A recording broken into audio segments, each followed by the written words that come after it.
Today we're going to be developing film with Clorox bleach. Sort of. If you haven't seen peel apart pack film before, it is an out of production instant film stock that was produced by quite a few different brands like Polaroid and more recently Fujifilm. This film has soared into the prices of $150 per pack of 10 instant photos, which is a absolutely ridiculous price, but it's one of those things where after you shoot it and try peeling the film yourself, you kind of understand why it is so highly sought after. It's such a beautiful process. After you shoot a frame, you pull it out of the camera, the chemistry gets spread onto the instant film, it processes, and then you peel it.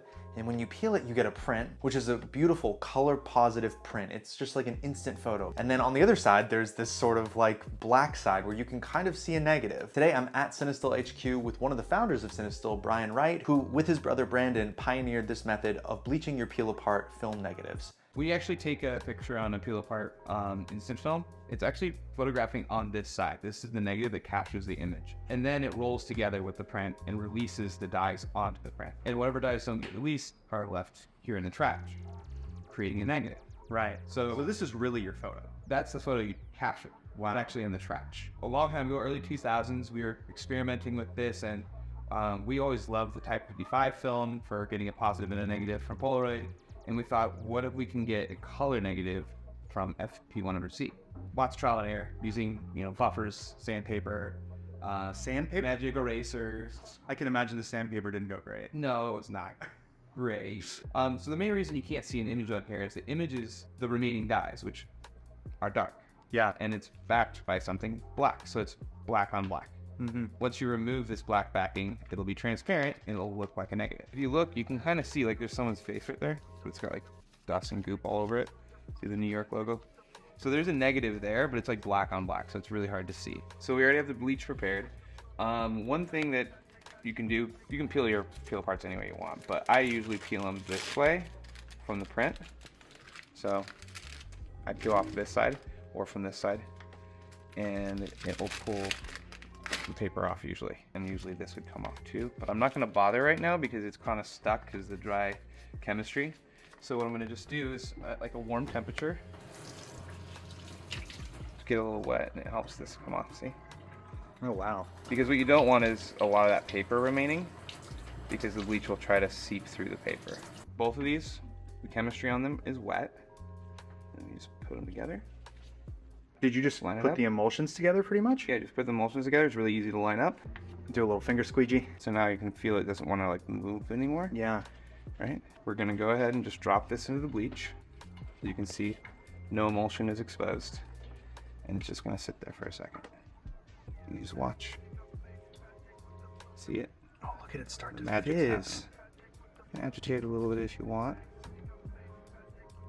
And once you see it fizz, stops fizzing. Right? Come back out. Show the water again, nice and low. And Oh, look at that come right off, yeah. Wow. Is that? Oh, you can see the negative right there. Yeah. But I like to make sure we get all the bleach off here.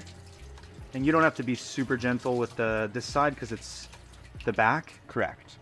But as you can see, Oh, we now have... oh my god. It was so instantaneous. Yeah. So you can see a little bleach got through on this one. Yeah. The bottom. Yeah. But now I can actually like feel it, and it feels slimy. As long as it's just water hitting the negative, it won't harm it. As you rub it, it'll stop being slimy. It'll just be kind of silky. Mm-hmm. Oh wow, look at that. That is loot from Dreamville. Yeah. That is so cool. First two down, and it only took like 2 minutes through and through. Yeah, and so this is like bleach coming through right here. But it looks so cool. It's pretty warm. You can see we're like 95 degrees on the barometer. It makes the stuff dissolve better. Yeah. There's my dude, Simon. That's sick. Gorgeous.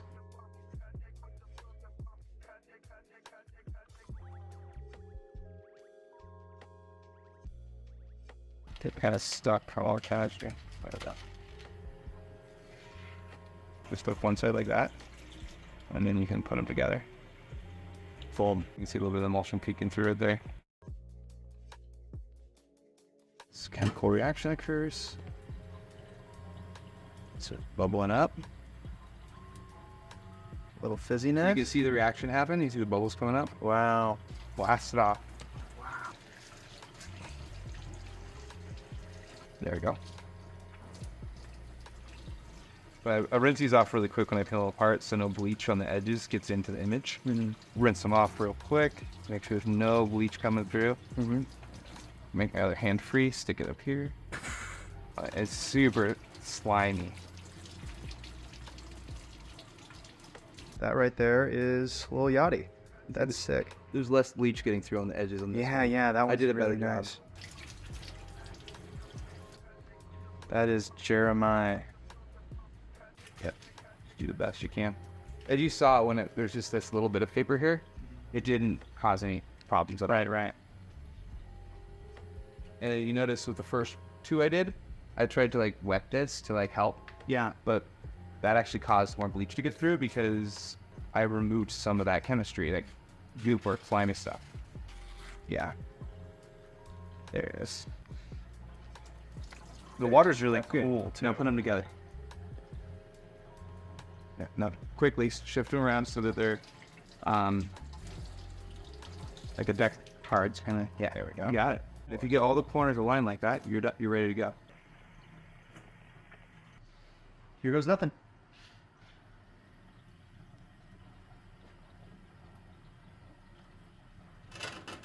Agitate it a little bit. That's it. Seems like it's probably good to flip. Yeah, flip that.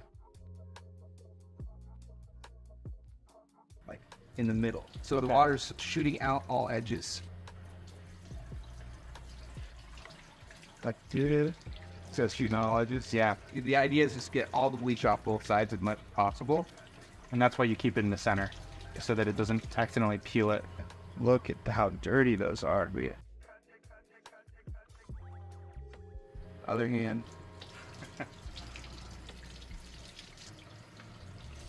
But that was easy, you're right. And what's funny about this is in real life, his hoodie says I love you, but it's like mirrored. So this is actually, that's how it should look. All right, so now we've got some FP100B, which is pretty much just an 100 speed black and white peel apart film. I shot a bunch of it in a Polaroid big shot with the flash. You haven't processed a ton of these in Bleach, have you? So you're not 100% sure if it'll work. If I have, It was at least 15 years ago. yeah, mine just started pulling off the emulsion. Oh, It looks like it could still be cool though. we're gonna have to be more gentle, I think. That's good. Oh, that's a photo of me, so we can run this all day. Now put these two together. Actually, it looks like I lined it up perfectly already. Yeah. Here we go. FP100B going in the sauce. And there goes the chemical reaction. So we know something happened. Yeah. All right. Boom. Yeah. And then I do the other side pretty quick, just in case. Wow, it's so this one's so translucent.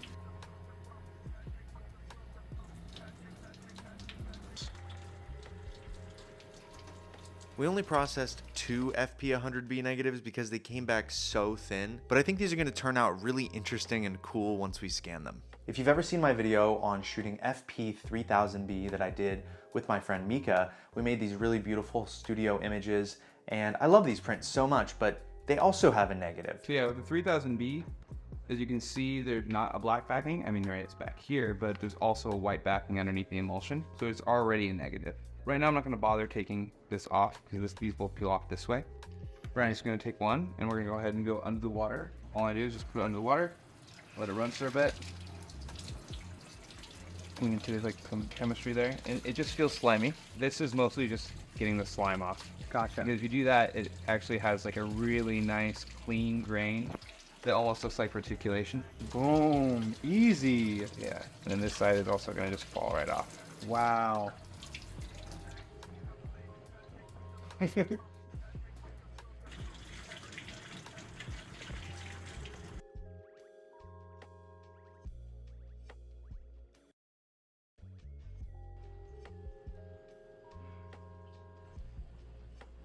Wow, so cool.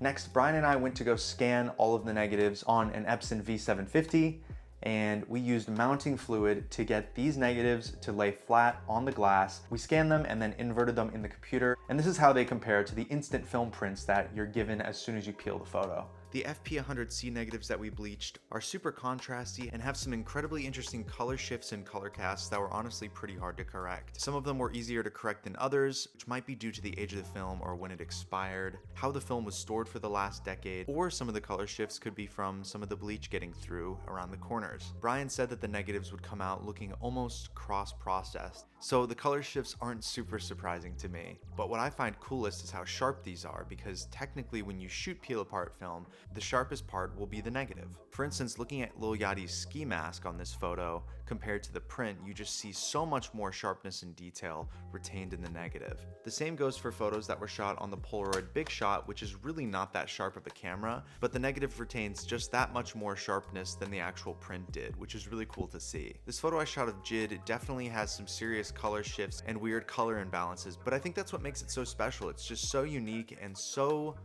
hard to replicate something that looks like this. Those super thin FP100B negatives we got back that almost have like a sepia look to them came back really cool once scanned. The grain on them is super prevalent and they're definitely much sharper as well, but they weren't shot on a super sharp camera to begin with. And lastly, the FP3000B negatives that we scanned, which didn't need to be bleached and just needed the goop washed off of them, came back absolutely beautiful. The negative of the main image that I shot on that shoot is definitely really cool to see, just that much sharper than the print. But what I think is so cool about this one in particular is you just have two different versions of the same black and white image with completely different grain structure, sharpness, contrast. It's just really beautiful to see a different iteration of this photo. What a beautiful thing all of these interesting alternative development processes are. Thank you, Brian, for leading me through this process, and thank you guys for watching. Subscribe if you're new here, and I'll see you later, specifically next week. Peace.